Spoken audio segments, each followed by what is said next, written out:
Hello everybody, welcome back. Today as well we have got you another video. In this video I'll show you how you can transfer Ton from OKX to Tonkeeper.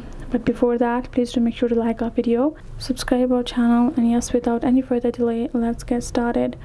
So for that, what you're going to be doing is simply going to go ahead and open up your particular Tonkeeper wallet right over here, and this is how the interface is going to look like. And then you're going to go to the section of receive and simply go ahead, copy the address. Now go back and you're going to go back and open up your particular OKX app right over here.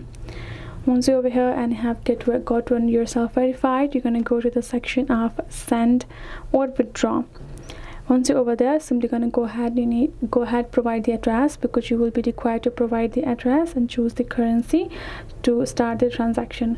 Go ahead, add in the address that you just copied, paste it, and add in the amount, how much you would like to send. Choose the currency to Ton, and you simply review the transaction once again, tap on confirm, and you're good to go.